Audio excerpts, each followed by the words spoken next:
Halo, assalamualaikum warahmatullahi wabarakatuh. Kembali lagi di channel YouTube aku, Cerita Siska Official. Pada kesempatan kali ini, aku sendiri akan menceritakan cerita horor yang pernah aku alami sendiri saat aku mengunjungi salah satu kediaman dari narasumber aku, di mana waktu itu aku mengalami kejadian horor saat eksplor rumah narasumber aku yang dikatakan bekas rumah dari seorang dukun santet.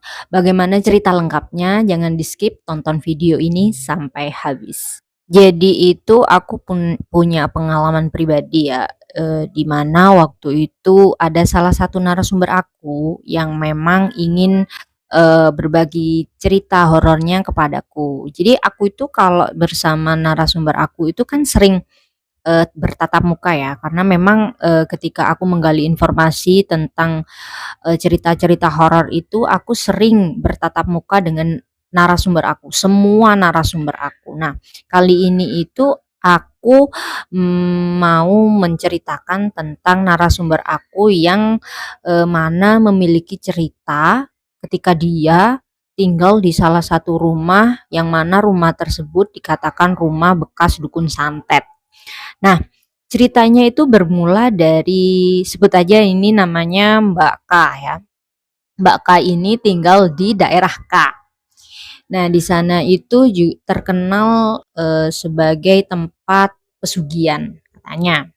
Katanya ya, aku belum tahu pasti itu. Katanya di daerah tersebut itu terkenal dengan pesugihan. Nah, dia memang punya rumah di dekat daerah tersebut. Jadi rumah itu berjarak 3 kilometer. Deket apa enggak sih? Kalau kataku deket ya. Karena memang dari tempat pesarean itu rumahnya itu deket sekali. Enggak apa, enggak jauh-jauh banget. Nah, saat itu eh kebetulan aku diminta untuk melihat kondisi rumahnya yang katanya itu, horor banget. Dia menceritakan bahwa rumahnya itu sering sekali terdengar suara riuh tiap tengah malam. Nah, waktu itu awal mulanya dia itu risih dengan kondisi rumahnya itu karena memang, tiap malam sering sekali terdengar suara riuh dari ruang bawah tanah. Jadi rumahnya itu ada tiga tingkat, yang pertama itu ada di bawah tanah atau mereka biasa menyebutnya itu basement, nah basement ya. Terus yang kedua itu di lantai 2 itu ya itu yang buat kamar tidur, terus dibuat ruang tamu, dapur kayak gitu kan. Terus yang di lantai atas itu cuma kamar tidur sama satu ruangan yang memang dipakai untuk menaruh barang-barang yang nggak terlalu dipakai. Nah, mereka itu punya pembantu, namanya itu Biinah gitu ya. Nah, pembantu ini itu sering sekali, diganggu oleh makhluk yang ada di rumah itu. Waktu itu, eee, apa ya, Bi Inah itu bercerita bahwa tiap malam sering sekali mendengar suara ketukan dari jendela kamar tidurnya. Nah, karena beberapa bulan sudah mengalami hal yang sedemikian, jadi dia itu lapor ke si K ini gitu loh, narasumber aku ini. Dia itu bilang, "Bu, ini aku sering sekali ada suara ketukan nih di jendela. Itu siapa ya, Bu? Atau mungkin bisa Ibu cek nanti di CCTV atau bagaimana kan karena memang beliau ini orang yang cukup ada." Nah, ketika dicek di CCTV, eee, tidak ada, memang tidak ada, kucing atau apapun itu yang lewat di, apa ya, genteng gitu kan. Nah, karena merasa curiga, akhirnya Mbak K ini memutuskan untuk bercerita kepadaku karena memang sering sekali membaca tweet aku yang horor itu, dan dia itu memulai percakapan bahwa rumahnya ini horor. Dia itu bercerita bahwa suatu hari dia sering mendengar suara riuh di dalam basement. Nah, akhirnya karena dia penasaran dengan suara itu, dia turun ke bawah dan dia tidak mendapati siapapun ada di bawah lantai bawah ya, bawah tanah itu. Akhirnya dia bercerita ke sang ayah, ya, ini ada apa-apa nih, kayaknya ada sesuatu deh di rumah ini. Dari awalnya bibi bibi apa si pelayan si PRT atau apa sih pembantunya itu mengalami kejadian aneh, dan kemudian ada suara riuh di bawah basement. Akhirnya sang ayah mencari mencari tahu nih, gimana kalau kita tanya aja, konsultasi aja sama orang yang memang memiliki hal-hal yang seperti itu. Akhirnya dia sedikit bercerita padaku. Waktu itu memang dia followers aku ya di tweet, di X maksudnya, maaf. Akhirnya dia bercerita. Saat bercerita itu pun dia ingin mencari tahu Mbak. Akhirnya bercerita itu dia awalnya menceritakan bahwa si rumah ini beberapa tahun terakhir itu ditinggalinya itu tidak enak.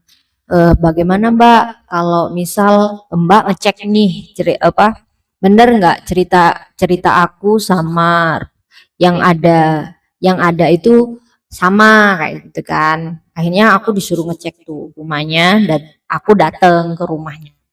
Dan memang saat itu aku ngelihat rumahnya itu sedikit apa ya, sedikit biasa ya, nggak biasa sih, kayak ada hawa yang aneh gitu loh ketika masuk ke dalam rumah itu, seperti ada hawa-hawa dingin.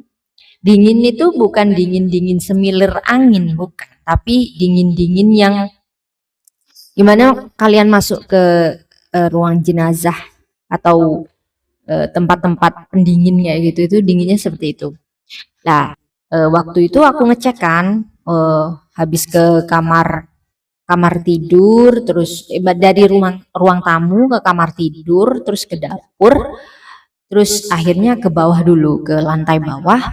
Aku cek juga nggak ada apa-apa, kayak nggak ada aura-aura horor yang menakutkan gitu kan.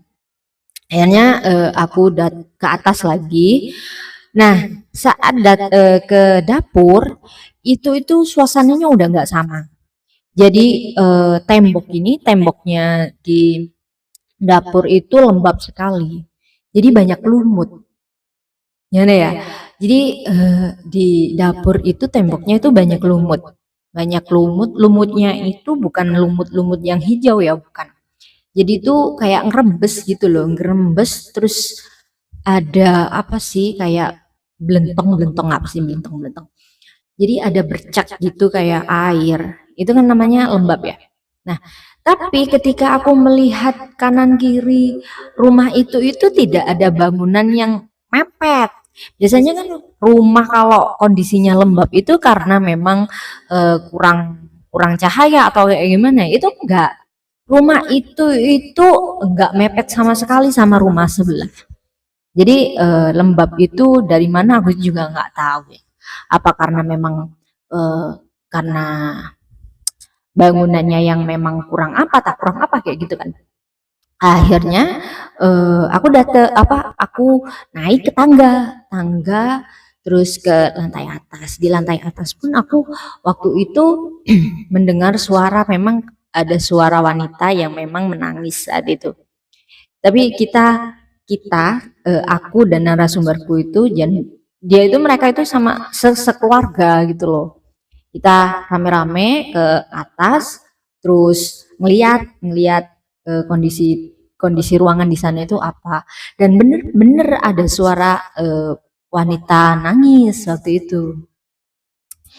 Agak apa ya, agak lama sih nangisnya. Jadi aku ya lumayan merinding juga kan. Tapi waktu itu aku langsung berucap, mohon maaf, aku kesini ini cuma mau melihat kondisi rumah ini, bukan ingin niat mengganggu. Dan sama kayak narasumber aku ini, aku juga ingin eh, mereka tenang tinggal di sini, nggak ada gangguan dari kalian, gitu kan. Nah, habis itu aku masuk ke ruangan yang memang dipakai untuk gudang barang ya, gudang barang di rumah itu. Nah, waktu aku masuk ke sana, memang ada suara geraman waktu itu di situ tuh. Jadi buka buka pintu, langsung ada suara geraman. Aku nggak tahu ya, itu genderuwo atau apa nggak tahu aku. Pokoknya ada suara orang berdehem gitu, sangat berat sekali suaranya.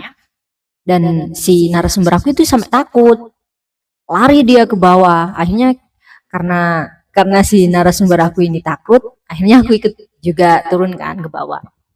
Nah, udahlah, kita udah survei rumah, memang ada apa ya, ada horornya memang, apalagi di lantai atas ya ada si Mbak K dan nggak tahu itu genderuwo apa, nggak tahu ya.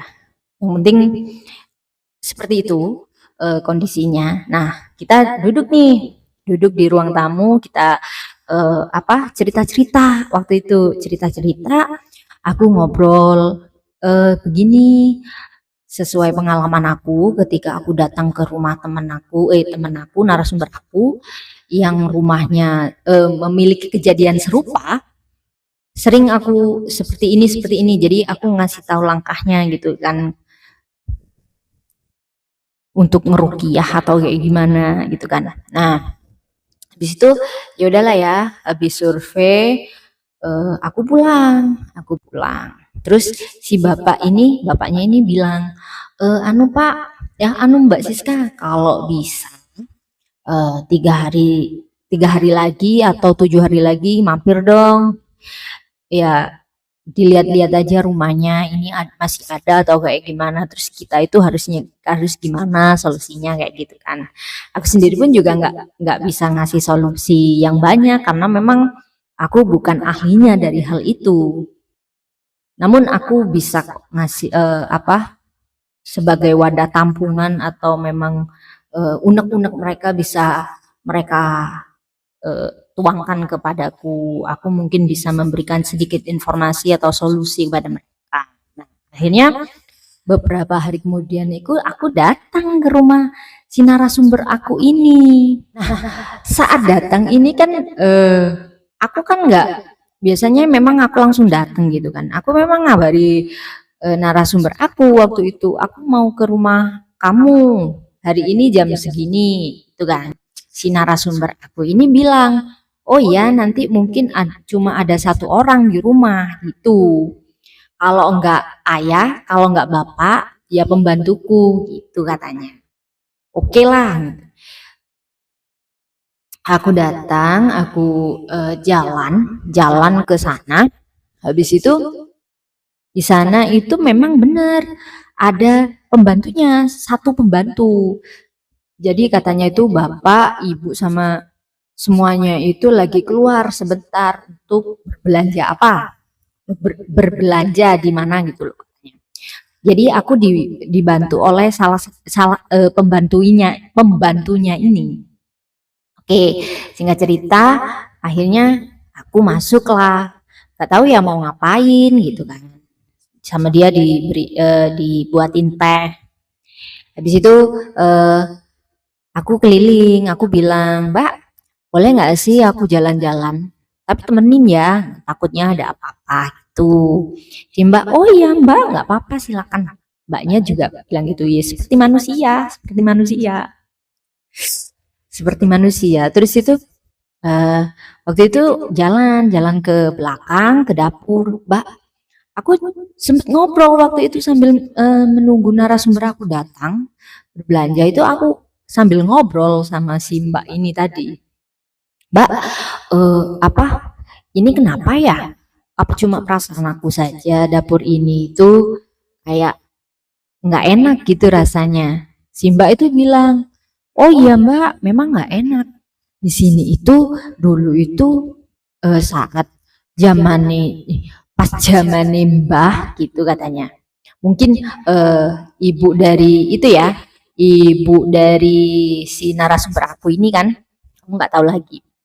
Jadi itu waktu zaman Mbah itu memang ada pendeman Mbak di tembok ini gitu katanya. Hah? Pendeman, pendeman apa Mbak gitu? Kok tahu gitu sih pembantu ini? Aku juga nggak dong kalau memang ada sesuatu waktu itu.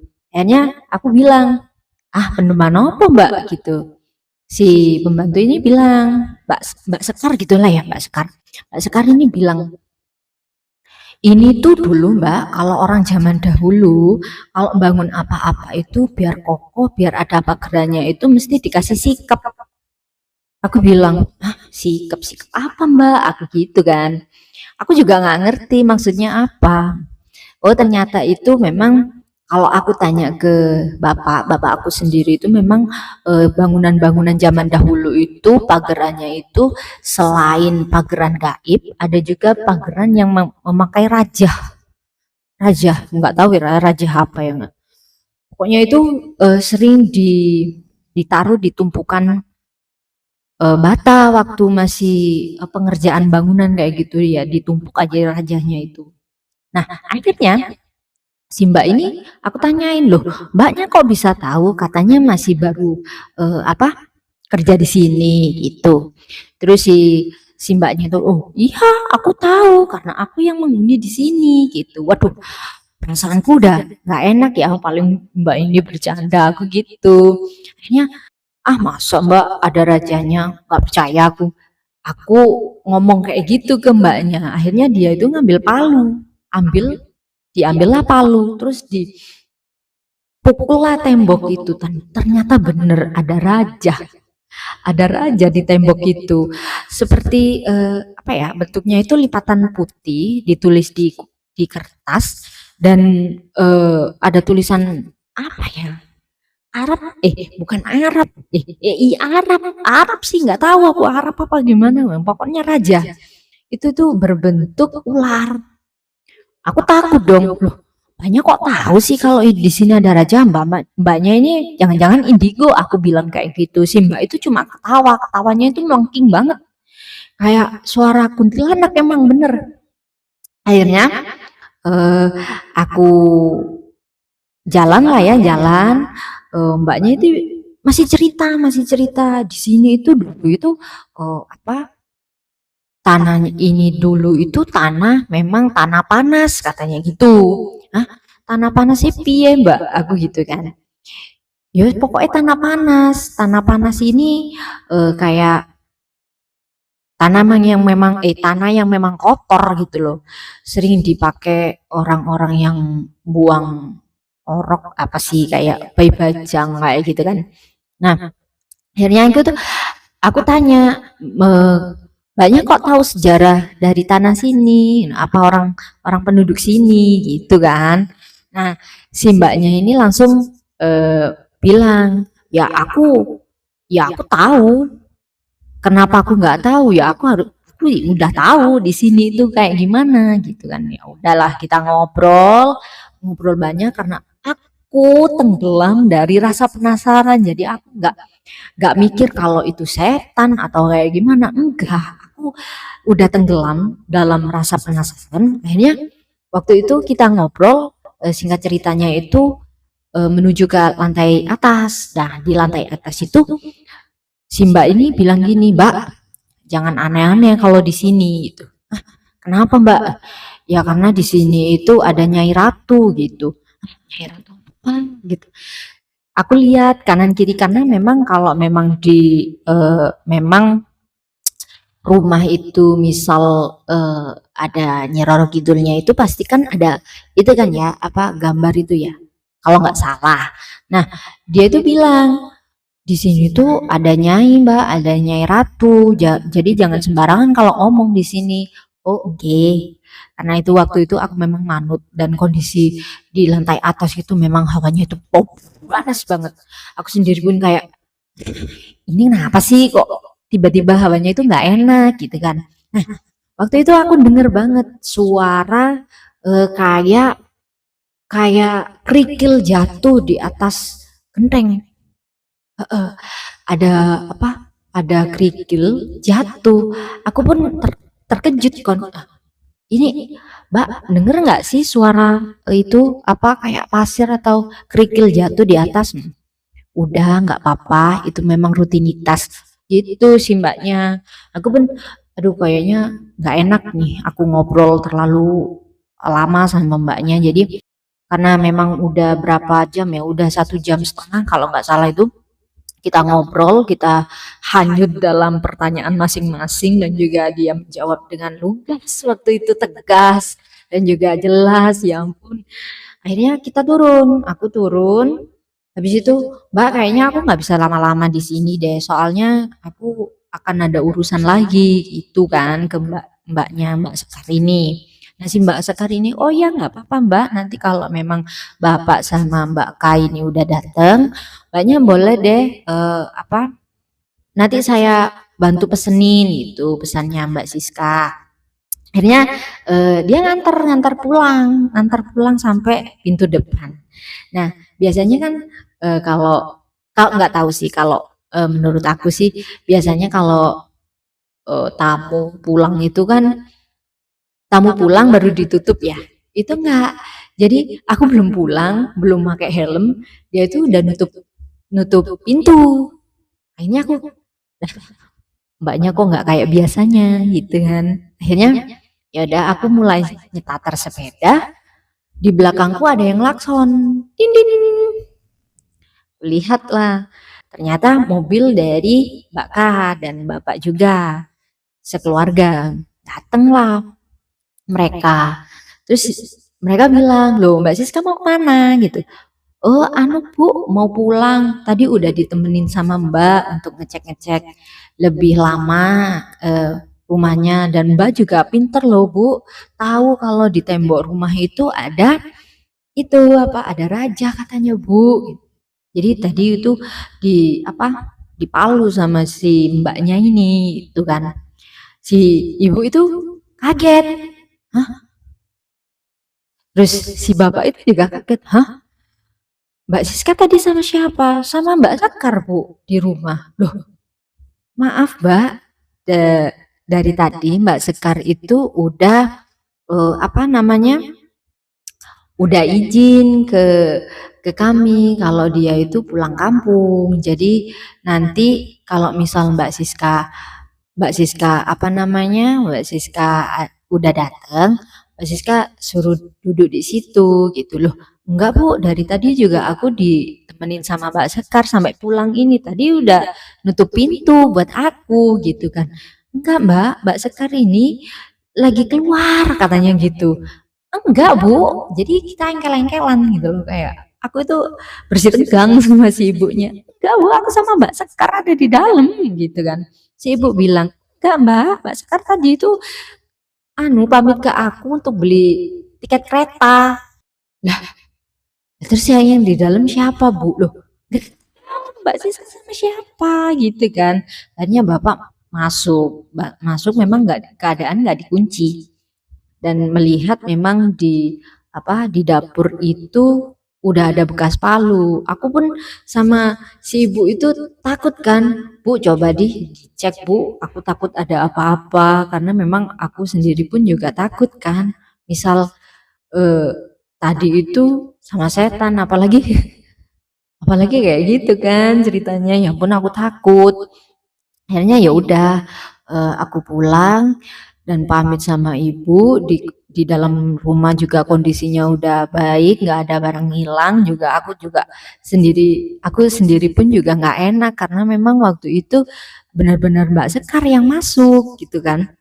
Akhirnya si Mbak Kak ini bilang, "Ya udah Mbak, nanti aku datang lagi sih ke sini," gitu kan. Ya udah, akhirnya aku datang sana dan mereka bilang kalau kondisi rumahnya udah aman, tapi kalau yang di lantai atas itu masih mengganggu mereka tiap malam. Begitu ceritanya. Nah, bagi kalian yang memiliki cerita atau hal-hal horor bisa kalian DM melalui X @siskanovi W, atau kalian bisa kirim email ke berkasiska10@gmail.com, atau kalian bisa chat WhatsApp aku di 081936672448.